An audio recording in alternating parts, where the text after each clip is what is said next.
আল্লাহ তাআলা মাঝে মাঝে বান্দাদের পরীক্ষা করার জন্য তাদের বিপদ আপদ, প্রাকৃতিক দুর্যোগ ও শাস্তির সম্মুখীন করেন। এসব প্রাকৃতিক দুর্যোগ কেবল আল্লাহর কুদরতের নিদর্শন নয়, বরং বান্দাদের সতর্কতা ও বিনয়ী হওয়ার সুযোগ। বিশেষ করে ভূমিকম্প এমনই এক প্রাকৃতিক বিপদ, যার ভয়াবহতা ও পরিধি মানব সমাজের ক্ষমতার বাইরে। যখন মানুষ এসব দুর্যোগের সম্মুখীন হয়, তখন আল্লাহর কাছে বিনম্র চিত্তে দোয়া, ক্ষমা ও আশ্রয় প্রার্থনা করা প্রত্যেক বান্দার দায়িত্ব। মানুষ যখন আল্লাহ প্রদত্ত এসব শাস্তির সম্মুখীন হয়, তখন আল্লাহর কুদরতের সামনে তার অসহায়ত্ব স্মরণ করেও মেনে নিয়ে তার কাছে বিনয়ের সাথে এসব দুর্যোগ থেকে পরিত্রাণ পাওয়ার দোয়া করতে হয়।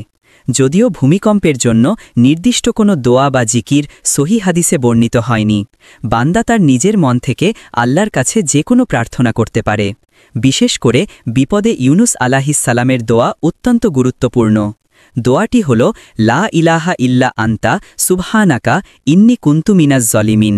অর্থ, তুমি ছাড়া কোনো মাবুদ নেই, তুমি পবিত্র সুমহান, আমি নিশ্চয়ই জালিমদের দলভুক্ত।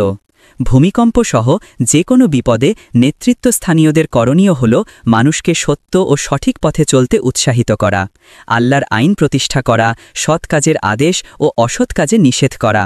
আল্লাহ তাআলা বলেছেন, যারা পরস্পর একে অপরের বন্ধু হয়ে সৎ কাজের আদেশ দেয়, নামাজ ও জাকাত যথাযথভাবে আদায় করেন, আল্লাহ তাড়াতাড়ি তাদের প্রতি করুণা বর্ষণ করেন। পবিত্র কুরআন ও হাদিসে এমন বহু নিদর্শন রয়েছে যা দেখায় আল্লাহ প্রদত্ত শাস্তি ও দুর্যোগ মূলত মানবজাতির কর্মফলের প্রতিফলন।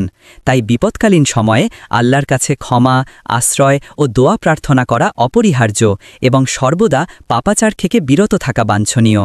রাসূলুল্লাহ সাল্লাল্লাহু সাল্লামের হাদিসে যেমন উল্লেখ আছে, যারা খারাপ কাজের মাধ্যমে খ্যাতি অর্জন করে বা সমাজে অশান্তি সৃষ্টির জন্য পদক্ষেপ নেয়, তাদের শেষ অবস্থা ভয়ঙ্কর হবে।